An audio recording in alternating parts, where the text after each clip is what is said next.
Hello everybody and welcome to another episode of Quick History. Today we're going to be looking at the arms race. If any of your teachers have been talking about militarism as a cause of the First World War, this is what they're talking about.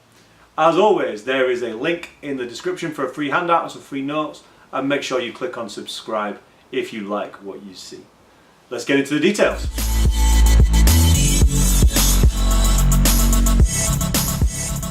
This entire concept of arms racing and militarism is borne out primarily, but not exclusively, upon the Navy. And we're going to talk about why that will be the case in a second. But the arms race and the building up of forces before the First World War is a tremendously important cause of the war itself, because it leads to a great deal of tension between Germany, Britain and France, who are spending vast sums of money to build up their armed forces, because they acknowledge that there is the possibility of war on the horizon. As we're going to see from looking at some of the numbers, a great deal of money and a great deal of time and resources was spent building up armed forces before the First World War. In 1870, the number that you need to remember is 90 million. About 90 million pounds was spent on building up military equipment in 1870. By the time we get to 1914, that figure has exploded to 400 million. When we account for modern day inflation, we're talking billions and billions of pounds. Germany, for example, increases the amount of military spending by 73%. Britain and France have to increase their military spending by 10 and 13%. Germany, as a brand new country, has obviously got a lot of catching up to do and therefore had to spend the most money. So, what were they spending their money on? Well, the British, interestingly, developed something called the Dreadnought. Now, the Dreadnought was the first all-metal, diesel-engined naval ship. They were tremendously powerful, they were very quick, and they were well armed. Whoever had the most Dreadnoughts within their navy would have a claim to the most powerful navy on the seas. The Germans referred to the Dreadnoughts as the 5 Minuten, the 5 minutes, because of how many ships that they believed could be sunk in 5 minutes by a Dreadnought.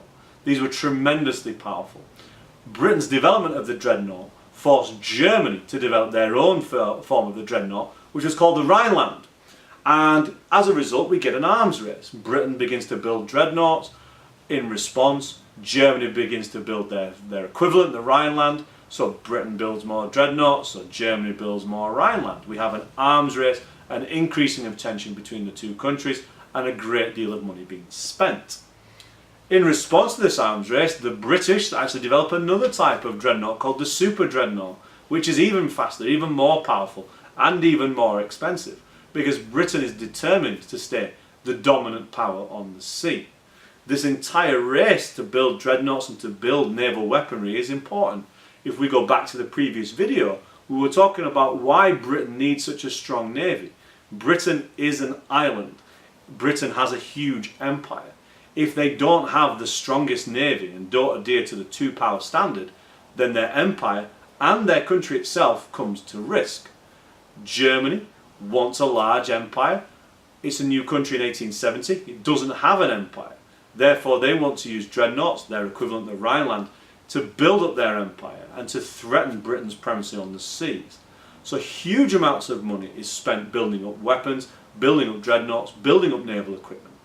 And this leads to not only both countries getting into a great deal of debt, but a great deal of tension is born up, which leads to, amongst other things, a tightening of the alliances and adds another stick, shall we say, to the bonfire, which leads to the First World War.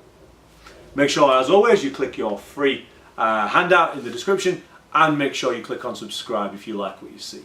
We're going to be talking about the great tale of the assassination of Franz Ferdinand in the next video. I'll see you there.